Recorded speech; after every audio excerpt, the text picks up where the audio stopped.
Magandang araw sa inyong lahat mga kamatsas. Ngayon po ay ating i-analyze ang naging crucial tiebreaker match between Danil Dubov ng Russia versus Shankland ng USA dahil talagang napakatindi ng balitang nangyari, tinutukan ng mga fans nila. Yan po ang i-analyze nating match ngayon. Tapos, pakita ko sa inyo yung mga naging resulta ng tiebreaker matches and then dediretso po tayo sa kasalukuyang pairing naman nila ngayon for round number 6. Game number 1. Okay po? At bago tayo magsimula ay atin munang sagutan yung puzzle na iniwan natin last time hatid sa atin ng Internet Chess Club. Ito po yung bagong interface ngayon ng ICC. Nakalagay na pala sa labas. Very easy na lang po maklik ang Play Now, Daily Puzzle, Puzzle Quest at Puzzle Practice. Ayan. Okay. At ang ganda Rod Wings. Welcome Rod Wings. Try nyo na po yun sa inyo Okay, click the mission. At punta po ako dito sa kahit daily puzzle. I-go ko yung daily puzzle. Marami pong missions yan. So ito yung iiwan natin for today's video. Pero atras muna tayo mga kamatsas. So it's black to play mga kamatsas. Ano ang the best na gagawin dito ng black? Congratulations sa mga nakakita ng Queen takes Knight Sacrifice. Kakapture dyan. Napaka-importante ng tamang pag-ilag. Capture. Sasabayan ng capture doon, check. King F2, ay nako, Saklapacious, Mati Kambing. Yan, congrats sa mga nakakita, mga kamatyas. Ganda ng solution, Mati Kambing. At tapos na ang aking daily mission. Yan, at ito naman, why to play? Katitira lang ng G5, ano kaya po ang the best na gagawin dito ng white? Lapag nyo lang ang inyong mga kasagutan sa comment section below at ang link ng puzzle na ito, nakapost lang po, nakapin. Pag kinilik nyo, diretso tayo sa site para mamove natin ang pyesa. Okay po? Maraming salamat po at diretso na tayo. Bago tayo magsimula mga kamatsas, ongoing po ang registrations ng ating Friday night kamatsas. Nasa comment section. Pati po ang ating birthday online tournament sa darating naman na Sunday. Ayan, ang birthday po ng inyong lingkod. Online tournament on Sunday, November 23. Ang ginawa dito ni Shankland, nag-D4, nag-Knight F6 si Dubov, C4, E6, Knight F3, D5, Queen's Gambit, decline Bishop F4 variation. Matanda na rin ito. Itong opening na to. E3 para i-develop ang Bishop. B6 para bibigyan naman ng pagkakataong maka-Bishop B7, Bishop A6, develop, Queen C2 lang, at nag-Bishop A6. Ayun, piniresure kagad ni Dubov ang C4. At napuwersa si Shankland na capturein kagad ang D5, Knight X D5, nag-H4. At maaga pong novelty mga kamatsas. Maaga, no? Kasi sa madalas sa pagkakataon, kinakapture po ang Bishop sa A6. Okay, pero dito, ang age, H4, novelty kagad. Kinain, Knight X F4, capture, and nag-Knight D7. So dito, talagang sinadya ni Shankland na magkaroon siya ng double pawn sa F-file, pero solid naman po yan pagka G3. Solid dyan. Nagbibigay pa ng malakas sa control sa E5. Rook D1, ayan, forma lang para ano man mangyari, ang pawn sa D4 ay suportado na at may chance pa na makabreak sa isang banda. Nag-C6 para walang break D5.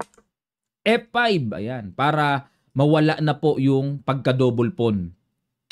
Kain, Knight F6 at nag-Knight E5. Threat muna sa pawn. Nag-Rook C8 at nag-H5. Ayun, lakas nga, talagang mag-H6. Nag-Bishop B4. Tiniret ang Knight. Binigyan ng bad move ng computer. Dapat daw po ang accurate ay H6 na talaga. Yun. So, yan na pala dapat ang gawin pag gaganyan. Kasi, magpupush talaga Magwi-weaken ang square sa king side pag nakapush. Kaya pinipigilan po talaga hanggat maaari. Okay? Yan. Natututo rin tayo mga kamatsas. Bishop B4. Nag-Rook H3 para gaganon. Rook leaf and dagdagan ang pressure sa king side. Medyo nabaliktad Kasi sa style ni Dubov dapat ang umaatake. Pero si Shankland ang umaatake. Inaatake niya ang atakador. Kilala sa mga matinding sakripisyo na style itong si Dubov. Kinapture at nag-H6, nag-C4, para kontrolin ang D5 square at nag-Rook E8, G4, ayun, babasag G5. Kasi hindi pa nga makagalaw yung knight kasi may beaten sa pawn F7. Nag-Rook C7 para maproteksyonan, and nag-rook e3. Ayan na po. So, may posibilidad na papatong din mamaya dyan. At nag-queen c8. Dahil under attack si Dubov, napakaganda po para sa akin ng queen c8 na itry ang mas simplify ang position hanggat maaari. Pinasok. Nag-a4. Yun nga lang, ang pinanghahawakan lang ni Shankland dito, okay, endgame tayo, pero ramdam ni Shankland na space advantage siya. Konti lang naman. Nag-rook d8, king e2, knight d7, at nag-f4 sinuportahan. Knight f8, ikot. Ayun, papupuntahin sa e6, threat ang pawn d4, threat ang pawn f4, nag-d5 para hindi makatungtong sa e6. Kinapture-capture, nag-rook c2 check, king f3, at nag-rook d6. Good move. Kasi po, mag-uunti-unting progress kasi yan. Nako, 'di ba? Sabi nga, pass pawn is a criminal. Yung paunti-unti na yan, nagbibigay ng malaking panganib. Kaya talagang dapat isa must na pigilan muna ang progreso ng pawn na yan. At nag-rook d4. Pipilitin naman ni Shankland, knight c4 and then push. Nag-knight h7. Another bad move by Dubov. Ayun. Dito raw po ang accurate ay rook c5. I-threat ang pawn. Tapos mag-rook a d3 and then b5. Yun ang accurate. Ayun. Nga lang mga kamatyas. Kasi ito po ay tuloy-tuloy. Ano? Talagang dito palakasan ng resistensya. Mga pagod na itong mga ito eh. Kasi panalo ng panalo, sulong ng sulong bawat stages eh. Pero ganun talaga. Knight c4, atake sa torre, rook d8. Ayun na nga. Nag-progress na pero dito, hilaw pa pala yan. Dapat daw po ang tira ay rook e7 muna. Atakihin muna yung pawn a7. Yun pala yung mga tamang pagpapahinog. Pero nag-d6 kasi ito na threat eh. d7, rook e8, nag-knight f8 para pigilan yung push d7, nag-rook e7 na. Knight e6, tineret ang tore. Rook e4, nag-a6.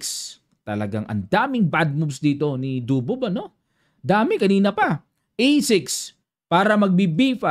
Pag kinapture ito, hindi pwede. May bawi lang sa pawn d6. Tapos yung a6 at the same time may b5 na pangpatanggal ng depensang pass pawn d6. Yan.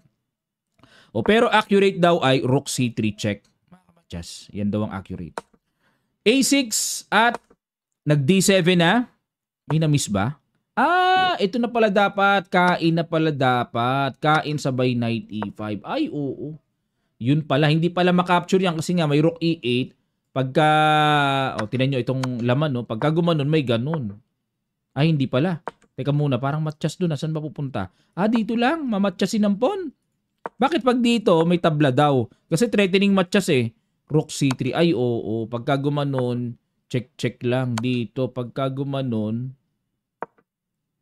talo pa. Pag pinilit, kasi kain, may ganon. Ganon, talo pa pag pinilit. Aray ko. Hindi pwedeng pilitin. Lalabas, pag check, dyan na lang sa, ano na yan, paano ko magtago? Ay, hindi pwede. Mamamatsyas eh, matatahi eh, ng dalawang tore. 'Di ba? Tabla-tabla lang. Magiging perpetual check. Aabangan ng mga check-check ng tore. Ayun, mga kamatsas, no? So, yan po ang mangyayari dyan. Pero balik tayo. Hindi nakita yun eh. G5 lang winning pala doon, ano? So, D7 balik tayo, mag-rook E8 and the rook C3 check, King E2, King F8. Ayun, chumek na, kain, and F5. Yun lang, mga kamatsas. Yun lang. So, na one piece down dito, ganda ng pagka... Grabe, malalim din, ano? Bitin ang knight. Nag-B5, kain. Okay, pag kumain kasi dito, gaganon lang. Or kahit gaganon lang kasi nakabiti naman na yung knight eh. One piece down eh. Kinain, kain, check, gumanon, and gumanon muna. King doon, G5. Yan ang matindi, mga kamatyas. Yan ang matindi. Yung endgame application na yan. Kinain, rook C8. Gumanon. Ayan, dito po mga kamatyas. Sige po. Pakiguess nyo ang very practical approach na talagang eksaktong way para mag-winning sa posisyon na to. Sa ilang sandali lang, tutuloy kagad natin. Start.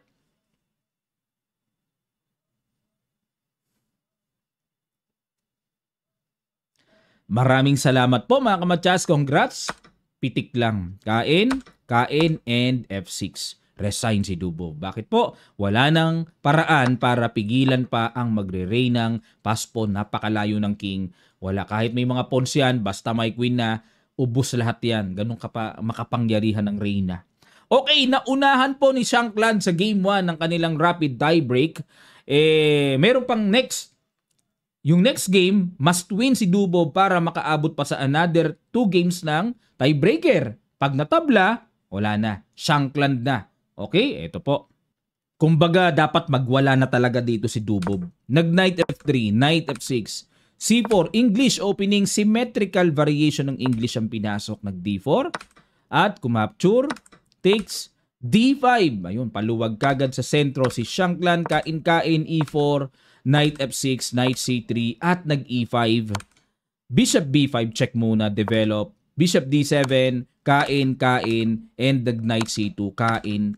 Napakaganda po ng napasok ni Shankland the variation dahil tabla lang ang kailangan niya, maaga pang nag-queen to queen. Medyo mali naman sa isang banda na mapasok ito ni Dubov kasi wala kagad ang queen eh. Paano yan? Mahirap yan. Ipilit ang panalo pag wala ng reyna pa endgame.